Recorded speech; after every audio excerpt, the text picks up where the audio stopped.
बिस्मिल्लाहिर्रहमानिर्रहीम। अभी हम सॉल्व करेंगे एक्सरसाइज 9.3 क्लास 5। ये भी बहुत इजी एक्सरसाइज है। इसमें जो क्वेश्चन नंबर 1 है वो कुछ इस तरह से है कि read the following vertical simple bar graph.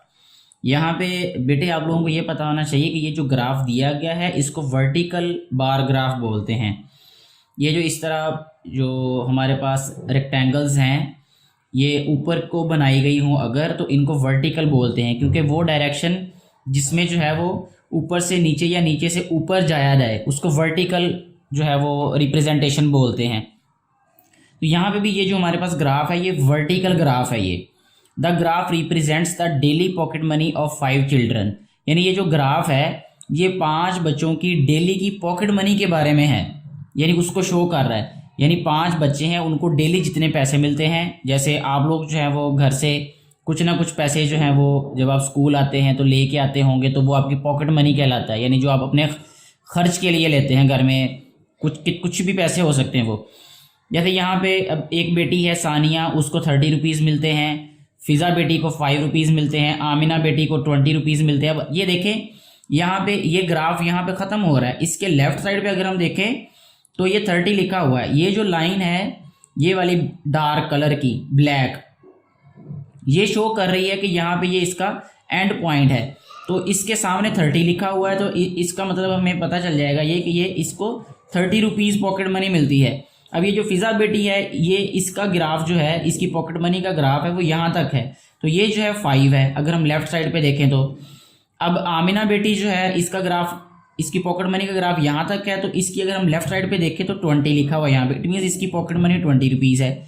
Maryam जो बेटी है इसकी जो पॉकेट मनी है उसका ग्राफ यहाँ तक आ रहा है, तो अगर हम बिल्कुल इसी लाइन को देखें तो ये 10 है, इट मीन्स इसकी पॉकेट मनी 10 रुपीज़ है। फातिमा बेटी जो है इसका जो पॉकेट मनी का ग्राफ है वो 15 के बराबर है, तो इट मीन्स के 15 रुपीज़ इसकी पॉकेट मनी है। अब इसी से रिलेटेड उसने क्वेश्चंस पूछे हुए वो हमने बता देने, बहुत आसान होगा ये।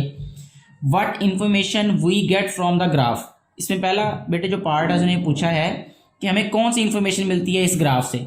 तो हमें ये स्टेटमेंट में दिया गया था the graph represents the daily pocket money of 5 children, तो हमने यही लिख देना है कि the graph represents the daily pocket money of 5 children, यही आंसर है इसका, यानी यहाँ से लेकर यहाँ तक हम लिख देंगे। अच्छा, second part, who is getting the maximum pocket money. Maximum का होता है ज़्यादा से ज़्यादा, तो सबसे ज़्यादा पॉकेट मनी किसको मिलती है। हम बेटे अगर हम देखें इस सारे ग्राफ्स को, ये जो हमारे पास बार ग्राफ्स हैं इसमें सबसे ऊपर कौन सा ग्राफ जा रहा है, ये वाला ग्राफ है। इस ग्राफ को अगर हम देखें तो ये सबसे ऊपर है, कितना है ये 30। तो हम ये बता सकते हैं कि सानिया बेटी जो है इसकी जो पॉकेट मनी है वो मैक्सिमम है। Sania is getting the maximum pocket money, तो हम यहाँ पे राइट कर देंगे, हु की जगह पे हमने सानिया राइट कर देना। Sania is getting the maximum pocket money, क्योंकि इसकी पॉकेट मनी का ग्राफ सबसे ज़्यादा ऊंचा जा रहा है। Who is getting the minimum pocket money, किसको सबसे कम पॉकेट मनी मिलती है। अब देखिए ये जो फ़िज़ा बेटी है इसकी जो पॉकेट मनी का ग्राफ है वो बाकी ग्राफ्स की निस्बत सबसे छोटा है, यानी सबसे जो है वो नीचे है, तो वो कितना है 5 है, तो हम यहाँ पे राइट कर देंगे Fiza is getting the minimum pocket money. तो ये बहुत इजी क्वेश्चन है ये वाले। इसी तरह नेक्स्ट जो है, what is the difference between the pocket money of Sania and Fiza. Sania और फ़िज़ा की जो पॉकेट मनी है उनका डिफरेंस कितना है। देखें सानिया बेटी की पॉकेट मनी 30 रुपीज़ है, फ़िज़ा बेटी की 5 रुपीज़ है। 30 में से 5 माइनस कर दें तो 25 आ जाएगा, यही डिफरेंस है उनकी पॉकेट मनी का। इसके बाद नेक्स्ट जो 5th पार्ट है इसका, उसमें उसने पूछा हुआ है what is the difference between the pocket money of Fiza and Fatima. ये फ़िज़ा बेटी और फातिमा बेटी जो है इन दोनों बेटियों की पॉकेट्स मनी में क्या डिफरेंस है। फातिमा को 15 रुपीज़ पॉकेट मनी मिलती है और फ़िज़ा बेटी को 5। जब हम 15 में से 5 माइनस करेंगे तो 10 रुपीज़ आएगा आंसर, तो difference is 10 rupees. What is the difference between the pocket money of Sania and Fatima. Sania और फातिमा की जो पॉकेट मनी है उनमें क्या डिफरेंस है। सानिया बेटी जो है इसकी पॉकेट मनी 30 रुपीज़ है और फातिमा बेटी जो है इसकी पॉकेट मनी 15 रुपीज़ है, तो 30 में से 15 माइनस करें तो 15 आंसर आता है, तो हम यहाँ राइट करेंगे 15 रुपीज़। इसके बाद नेक्स्ट क्वेश्चन है, what is the difference between the pocket money of Fiza and Mariam. Fiza and Mariam जो बेटियां हैं इनकी पॉकेट मनी में क्या डिफरेंस है। ये फ़िज़ा है और दूसरी मरियम। फ़िज़ा की 5 रुपीज़ और मरियम की पॉकेट मनी 10 रुपीज़। 10 में से 5 माइनस करें तो 5 रुपीज़ आ जाएगा, यानी 5 रुपीज़ डिफरेंस है यानी इन दोनों बेटियों की पॉकेट मनी में। What is the difference between the pocket money of Fiza and Amina. ये फ़िज़ा और आमिना जो है इन दोनों की पॉकेट मनी में क्या डिफरेंस है। आमिना बेटी की पॉकेट मनी 20 है, 20 में से फ़िज़ा की पॉकेट मनी विच इज़ 5 जब हम सब्ट्रैक्ट करेंगे तो आंसर हमारे पास बेटे आ जाएगा 15 आएगा। फ़िज़ा एंड आमिना बेटियों की जो पॉकेट मनी है उनका difference. How much rupees is Sania's pocket money. अब यहाँ पे पूछा है कि सानिया बेटी की पॉकेट मनी कितनी है। ये सानिया बेटी है, इसका ग्राफ हमने सबसे पहले भी डिस्कस किया था। ये 30 तक जाता है तो 30 rupees is Sania's pocket money. या हम लिखेंगे यहाँ पे इसको Sania's pocket money is 30 rupees. How much rupees is Fiza's pocket money. Fiza बेटी की पॉकेट मनी कितनी है। अब देखिए हम यहाँ पे फ़िज़ा बेटी की जो पॉकेट मनी का ग्राफ है ये जो बराबर है 5 के, तो 5 rupees is pocket money of Fiza. Fiza की जो पॉकेट मनी है वो 5 रुपीज़ है। ये क्वेश्चन नंबर 1 हमारा क्लियर हो गया। इसके बाद नेक्स्ट क्वेश्चन नंबर 2 जो है वो बेटे हम देखें। The number of boys in different classes in a school are represented in the following simple horizontal bar graph. देखें जो क्वेश्चन नंबर 1 था उसमें वर्टिकल बार ग्राफ था और क्वेश्चन नंबर 2 में हॉरिजेंटल बार ग्राफ दिया गया है, यानी ये हमारे पास उसी डायरेक्शन में है जिस डायरेक्शन में कॉपीज़ की लाइंस होती हैं।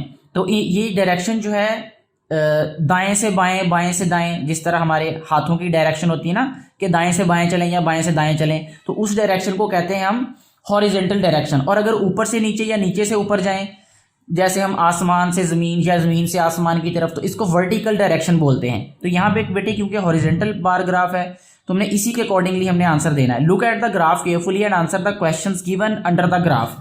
ग्राफ के बाद जो है वो क्वेश्चंस कहता है आपसे पूछे गए हैं, इनके आपने आंसर्स बताने हैं। देखिए ये class 1, class 2, class 3, class 4, class 5, इसमें क्या बताया गया है कि स्कूल की क्लासेस हैं, तो उसमें क्या बताया गया है कि स्टूडेंट्स के बारे में, बॉयज़ के बारे में बताया गया है। तो ये हम देख सकते हैं, बजाय हम पहले डिटेल डिस्कस करने के हम पहले देखते हैं कि क्वेश्चंस क्या पूछे गए हैं, उसके साथ साथ ही फिर हम आंसर्स को जो है वो एक्सप्लेन करते जाएंगे। देखिए सबसे पहले उसने पूछा हुआ है how many students are in class 1। Class 1 में कितने स्टूडेंट्स हैं। तो ये देखें अगर हम ग्राफ में बेटे यहाँ पे सबसे पहले हमें क्लास 1 का ही ग्राफ दिया गया है। अगर क्लास 1 के ग्राफ में हम इस राइट साइड पे जाएं तो हम देखेंगे कि ये ग्राफ जो है ये 80 के इक्वल है, यानी 80 पे आके ख़त्म हो जाता है। तो हम बता सकते हैं कि क्लास 1 में कितने स्टूडेंट्स हैं, 80। How many students are in class 2। Class 2 में कितने स्टूडेंट्स हैं। क्लास 2 में स्टूडेंट्स अगर हम देखें तो ये वाला ग्राफ जो है वो यहाँ पे आके ख़त्म होता है, इसके सामने हमारे पास है 50, तो 50 स्टूडेंट्स होंगे। ये ग्राफ्स को हमने सिर्फ देखना है और उसके सामने जो नंबर लिखा है उनको देख लेना है। इसके बाद नेक्स्ट क्वेश्चन नंबर 3 जो है इसका थर्ड पार्ट है how many students are in class 3। फिर नेक्स्ट जो है how many students are in class 4, how many students are in class 5। यानी सारी क्लासेस में हमने स्टूडेंट्स बताने हैं। ये 3 क्लास की बात करें अगर, तो 3 क्लास में जो ग्राफ है ये इक्वल किसके आ रहा है, 70 के। तो 3 क्लास में 70 स्टूडेंट्स हैं। 4 क्लास में कितने स्टूडेंट्स हैं, 50। 5 क्लास में कितने स्टूडेंट्स हैं, 70। तो ये हमने बता दिया कि कितने कितने स्टूडेंट्स किस क्लास में पढ़ रहे हैं। In which class the number of students are maximum. सबसे ज़्यादा स्टूडेंट्स किस क्लास में है, तो हम देखेंगे कि कौन सा ग्राफ सबसे आगे है। तो क्लास 1 का ग्राफ सबसे ऊपर है, सबसे आगे जा रहा है, मतलब ऊपर इस डायरेक्शन में। मैं कहूँगा अभी हमें ये प्रॉपर वर्ड यूज़ करना चाहिए कि क्लास 1 का जो ग्राफ है वो सबसे आगे है, यानी दाएं तरफ को, क्योंकि ऊपर को तो नहीं जा रहा अब ये दाएं और बाएं डायरेक्शन में जा रहा है। तो हम यही कहेंगे कि क्लास 1 का ग्राफ सबसे आगे है, तो इसलिए इसमें 80 स्टूडेंट्स हैं। तो यही इसका आंसर है। यहाँ पे हम राइट करेंगे class 1 has maximum students. In which class the number of students are minimum. सबसे थोड़े स्टूडेंट्स किस क्लास में हैं। अगर हम ग्राफ देखें तो 2 क्लासेस ऐसी हैं, देखें क्लास 2 और क्लास 4, इन दोनों में जो है 50-50 स्टूडेंट्स हैं। तो ये दोनों क्लासेस में मिनिमम स्टूडेंट्स हैं, यानी सेम है, तो हम दोनों क्लासेस को ही यहाँ पे मेंशन करेंगे।